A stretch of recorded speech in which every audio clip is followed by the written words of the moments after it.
In this video, I'm going to go over Lightroom 5's awesome new lens correction features. Now, I'm in the Develop module, and over in the right side panels under Lens Corrections, I'll open that up. And we have now some new controls in Lightroom 5. We're going to start here in the Basic tab. Enable Profile Corrections. This is familiar to those of you who have used earlier versions of Lightroom. Lightroom 4 had this Enable Profile Corrections as well. And what this does, when I select it, you can see it will actually apply a profile correction to this particular lens. And I know which profile that's being used by selecting profile, and it shows me here, it knows from the EXIF data that this is a Sigma 15 millimeter, and it will then apply a profile that it has preloaded. There are many different profiles already loaded in Lightroom, but you can also create your own custom profiles.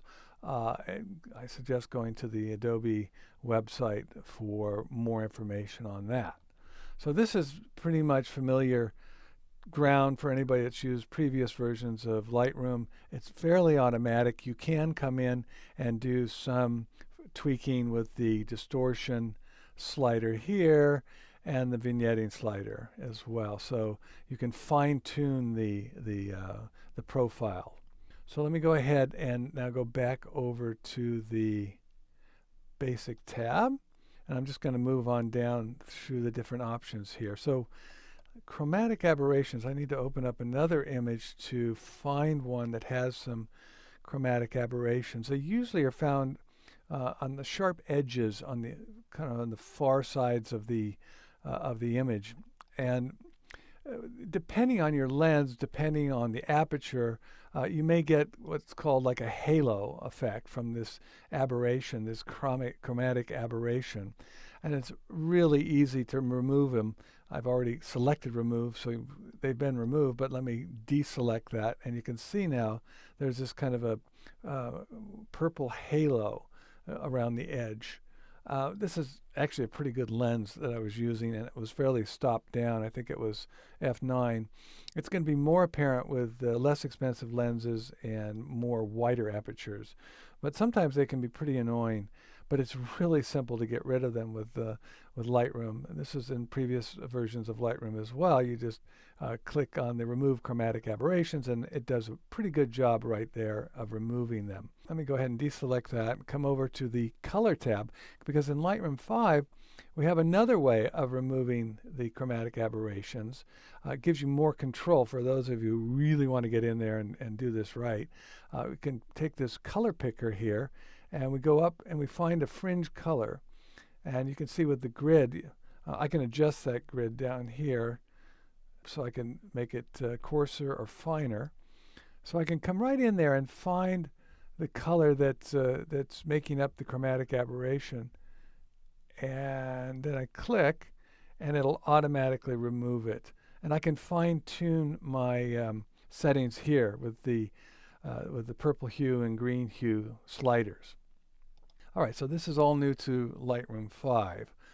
Let me go back over to the Basic tab, and we're going to move into something that is brand new in Lightroom 5 that's pretty cool. It's getting a lot of good press, and I'm pretty excited about it as well. So I'm going to select another image here to work with. Here's an image that obviously could use a little straightening.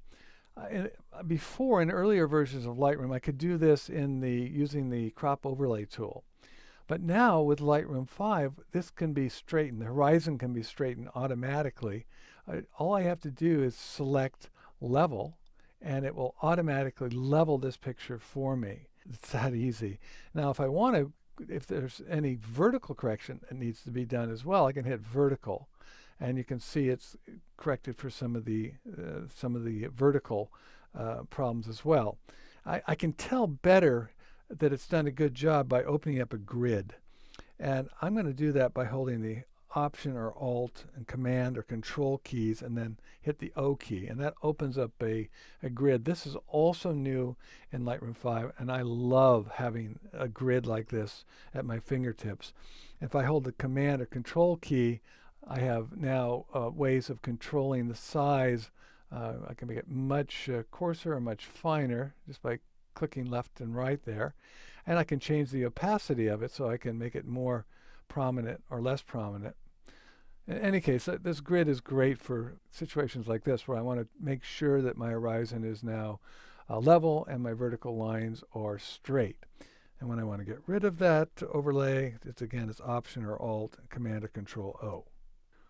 So for Lightroom to do a proper job on this image, it needed to, well, you can see it, our edges there, we've lost some edges. So if we want to constrain the crop, if we want to get rid of that white area, we just select Constrain Crop and Lightroom will automatically crop it for you. You could always use the Crop Overlay tool as well to do that. So let me go ahead and find another image. Here's one here.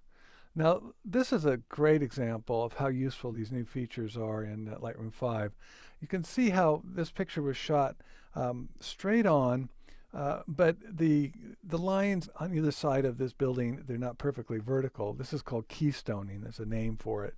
And unless you have special lenses or you set your perspective just right when you're photographing, this is going to be a very, very common problem among photographers. And it is so simple to fix this in Lightroom 5. I'm going to show you. This time I'm just going to hit the auto upright setting, and it's going to go through and it's going to analyze the picture both to level it and fix the vertical lines so now they're parallel. And I'll open up the grid so you can see how good of a job it's done here with those lines. It's just fantastic how well that works. And again, if I select Constrain Crop, it automatically will crop it for me. Okay, let me go ahead and find another example. I could go on and on. This is just such a great feature.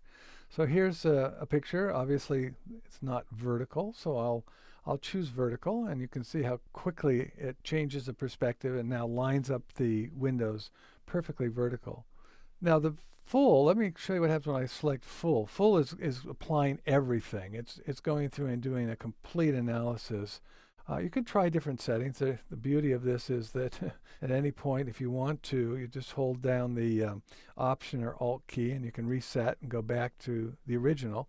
And you can try the various upright settings and just see which one is doing a better job on your particular image. Okay, I think I'll stay with just the vertical corrections here.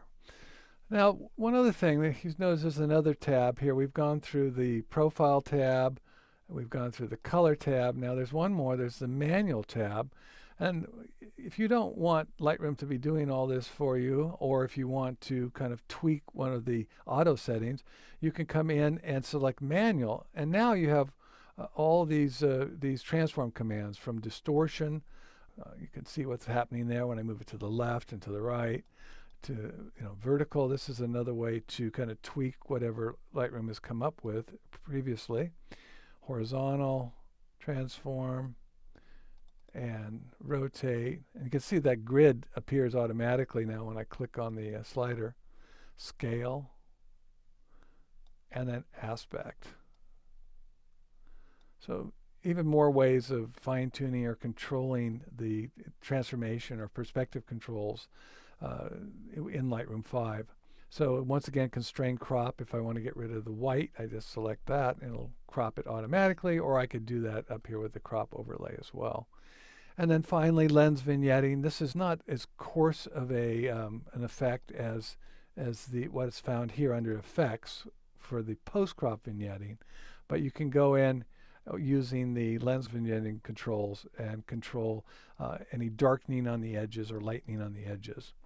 So I just can't say enough about how useful this is, especially on some of these images that were pretty hard to fix in the past, but now you can fix them just with one click of the mouse. It's just fantastic.